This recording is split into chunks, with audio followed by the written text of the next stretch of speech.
One ship, 6 days, hundreds of millions every hour. In March 2021, one ship stopped the global economy.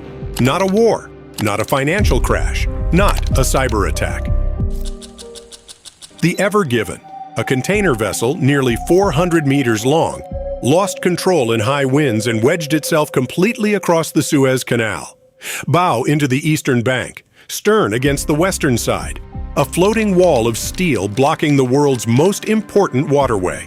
More than 400 ships were trapped on both sides, tankers, container vessels, bulk carriers, forming the most expensive traffic jam in human history. Every hour the canal stayed blocked cost the global economy hundreds of millions of dollars. For 6 days, the world watched a tiny excavator try to dig out a mountain of steel.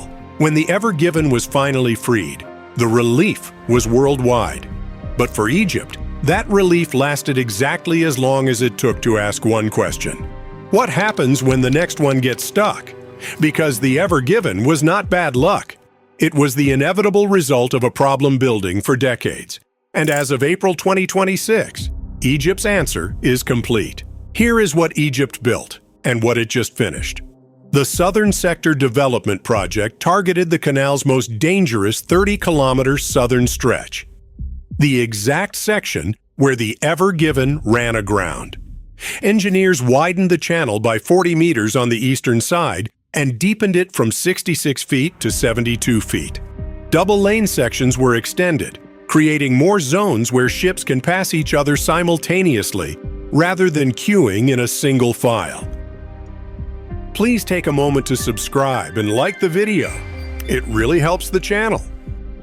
The canal widening itself cost less than $1 billion, but the broader transformation, the logistics parks, the port expansions, the digital infrastructure brings the total investment to roughly $8 billion. The result, announced by the Suez Canal Authority in April 2026, is a 28% increase in operational efficiency.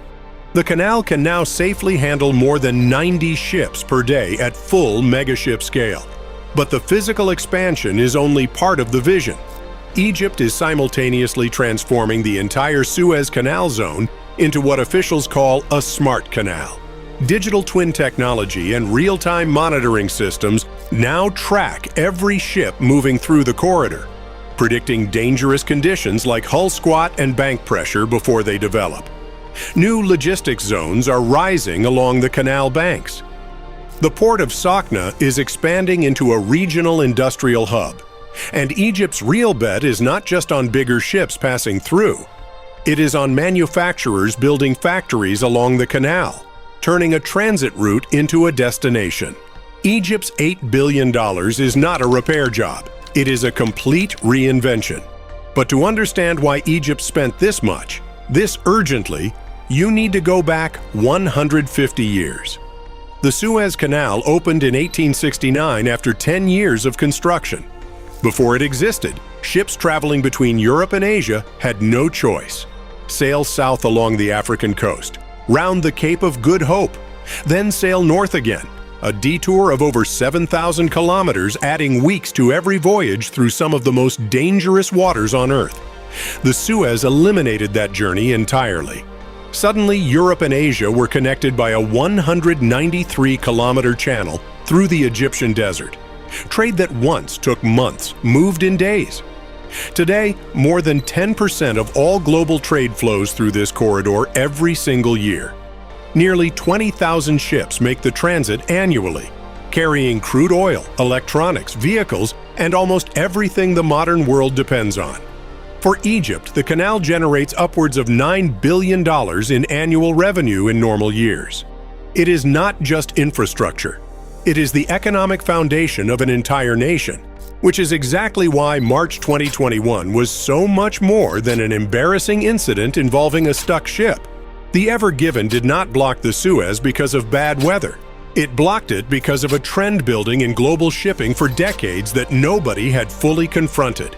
Shipping companies have been building larger and larger vessels in pursuit of efficiency. Today's largest container ships stretch over 400 meters and carry more than 24,000 containers in a single voyage. among the largest moving objects ever constructed by human beings. In March 2026, the world's largest LNG dual-fuel container ship, the CMAC GM Grand Palais, was delivered. At 399 meters long, it is almost identical in size to the Ever Given. The problem has not gone away. It has gotten a brand new hull. Inside a narrow canal channel, a megaship creates a phenomenon called the bank effect. As a massive hull moves through tight water, it displaces an enormous volume around it. That water is forced into the shrinking gap between the ship and the canal walls, creating a pressure difference that literally sucks the stern sideways toward the bank, with forces the engines cannot overcome. In the southern section of the Suez, narrow, single-laned, with almost no margin for error, the Ever Given never had a chance. The world's ships had outgrown the world's most important canal. And here is the uncomfortable truth Egypt's engineers understand, but rarely say publicly. Widening the channel by 40 meters buys time. It does not buy forever. There is a second reason Egypt spent $8 billion. And it has nothing to do with stuck ships. In 2024 and 2025, Houthi attacks in the Red Sea forced hundreds of shipping companies to reroute their vessels entirely around the Cape of Good Hope, the very route the Suez was built to replace. Yemen's Houthi rebels from attacking ships sailing through the Red Sea. The impact was catastrophic for Egypt. Canal revenues collapsed by roughly 61%, a loss of approximately $7 billion in a single fiscal year. The world had found an alternative to the Suez, not because it wanted to, but because it had to. The good news, for Egypt, is that stability is returning. In the first weeks of 2026, canal revenues rebounded to $449 million, up 18% compared to the same period last year. Ships are coming back, but the damage revealed something important. The Suez is not invulnerable, and in the longer term, the competition is real. Russia's Arctic shipping route is developing, a future path between Asia and Europe that bypasses the canal entirely. China's rail corridors across Central Asia are moving more freight every year. These are not immediate threats, but they are permanent ones. For Egypt, the $8 billion expansion sends one message to every shipping company and every government on Earth. The Suez is not just surviving, it is the only major shortcut that has been deliberately future-proofed for the next generation of global trade. More than 150 years after it first opened, the Suez Canal remains one of the greatest engineering achievements in human history. It survived wars, political crises, and technological revolutions. It survived the Ever Given. It survived the Houthi crisis. And now, as of April 2026, it has survived its own obsolescence. But the story the $8 billion expansion really tells is not about one stuck ship or 1 year of lost revenue. It is about a pattern running through all of global infrastructure. Every generation inherits the engineering of the last and discovers it was never quite built for the world they actually live in.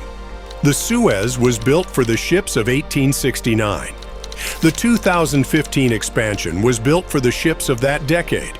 This project was built for the ships of today.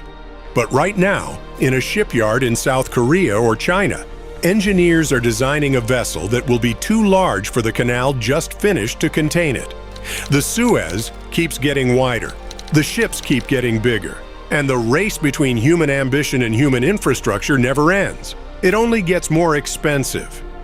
We cover the infrastructure the world depends on, and the race that never stops.